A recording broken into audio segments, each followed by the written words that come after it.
Hoy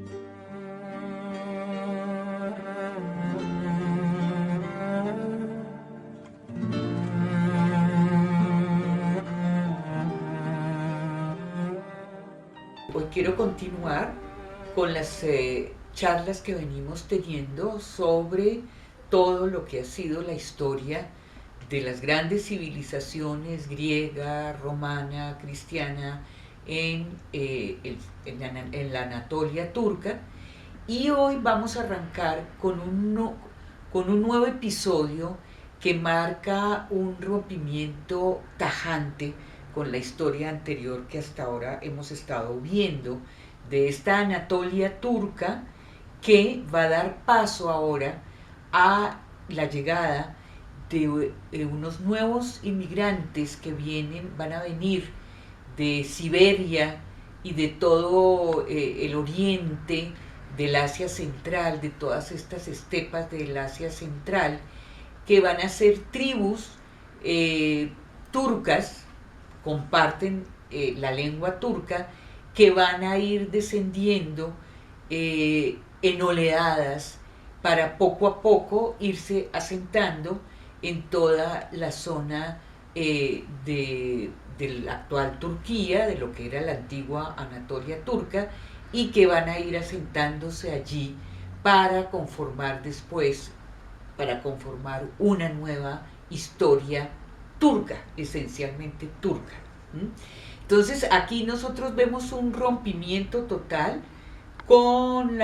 repito, la historia que hasta el momento veníamos narrando sobre la civilización griega en la costa del Asia Menor, luego la llegada de los romanos y la manera como ellos conquistan toda esta zona también del Asia Menor, y luego ya en el siglo IV vemos cómo se consolida en Constantinopla un poder, el imperio cristiano de Oriente, que va a dar lugar a esta ciudad importantísima y cosmopolita que va a ser Constantinopla.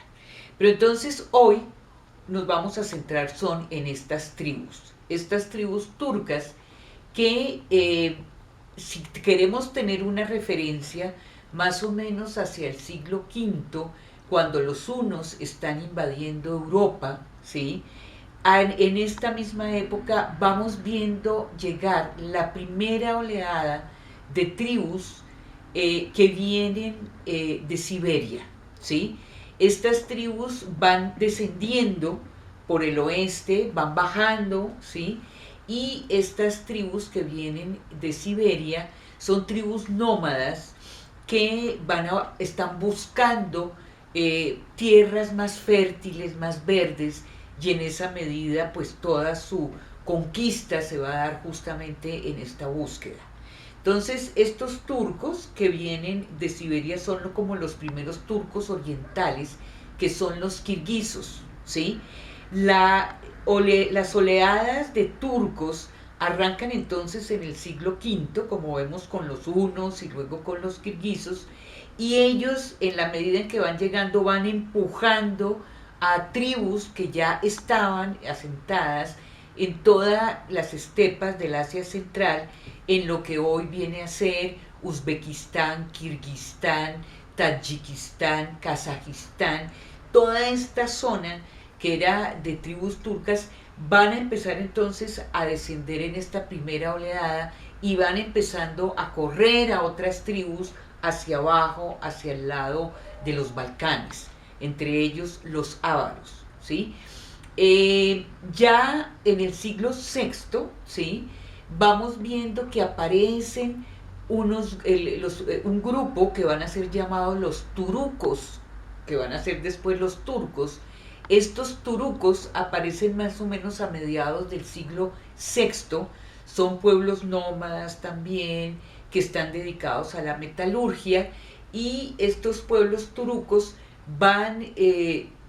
desplazándose y van empezando a tener cada vez un mayor poder hasta el punto en que llegan a controlar la ruta de la seda, la famosa ruta que transitaba desde Roma y llegaba hasta China, y viceversa, eran una cantidad de caminos que constituían esta ruta de la seda, donde los chinos lograban traer esta tela hermosa y sofisticada, que era la seda de color morado, que era la que usaban los emperadores romanos. Entonces, esta ruta de la seda, que existe ya desde el siglo I, ya para el siglo VI, a mediados del siglo VI, estos turucos, este grupo de tribus,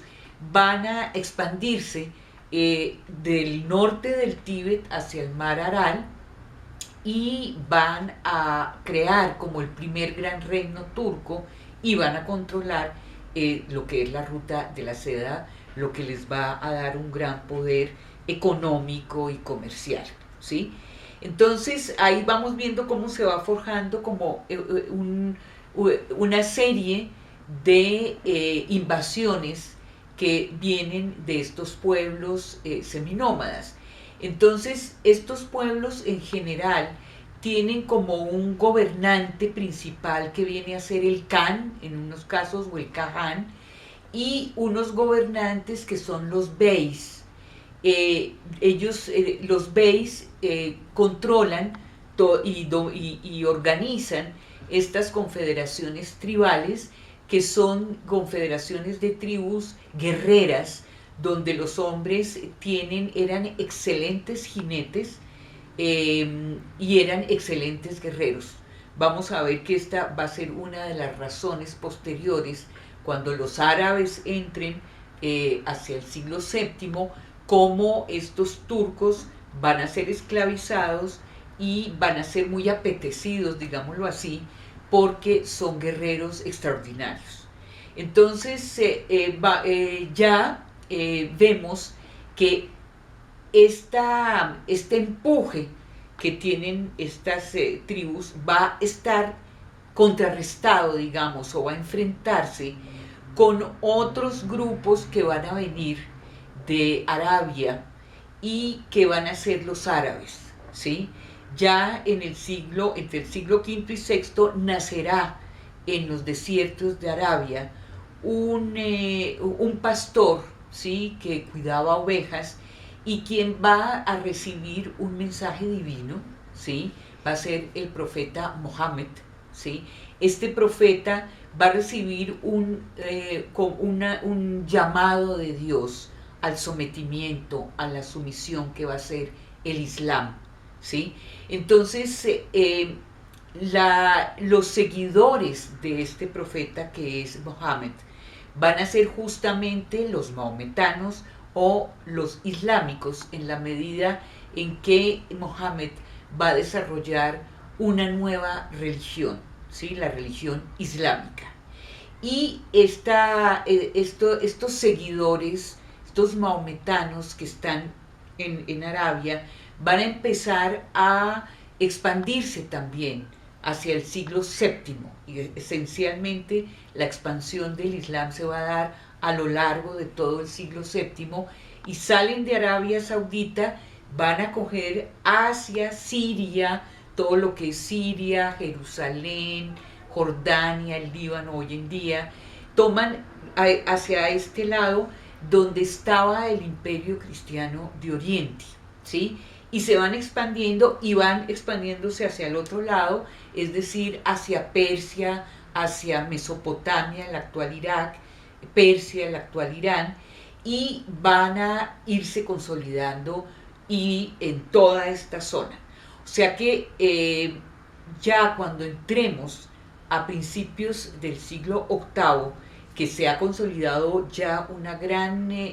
gran asentamiento islámico, tanto en el lado del imperio cristiano de Oriente como del lado del imperio sasánida persa, vamos a ver que se va a constituir ya un califato. Califato son los creyentes, son los príncipes de los creyentes, van a ser los sucesores de el profeta Mohammed, y este califato, que va a ser el califato abasí, va a tener su sede en Bagdad, ¿sí? O O sea que ya a principios del siglo VIII vemos que se consolida un califato, es decir, como un centro que recoge toda esta expansión islámica que va a ir durante el califato abasí, va a ir desde Hispania, va a tomar el norte del África, va a tomar todo el cercano oriente, Jerusalén, Siria, Egipto, y va a tener también va a dominar toda la zona persa y de la antigua Mesopotamia. Entonces, este califato abasí va a consolidarse en el siglo VIII y vamos a ver que ya para el siglo X y la entrada del XI, este califato empieza a decaer. Y decae justo en el momento en que están descendiendo una nueva oleada de tribus turcas que vienen de Turkmenistán, ¿sí? Y que vienen de toda la antigua zona de Uzbekistán, Kazajistán, Kirguistán, que era lo que llamaban los griegos la transoxiana, y van bajando para empezar a conquistar de nuevo las tierras en las cuales ya había asentamientos de antiguas confederaciones tribales turcas antiguas. Entonces vamos a dejar hoy acá, porque como ustedes ven es un rompimiento total en la historia de la Anatolia turca, que ya no va a ser una Anatolia ni griega, ni romana, ni cristiana, sino que va a empezar a tomar una identidad turca. Entonces continuaremos la próxima vez.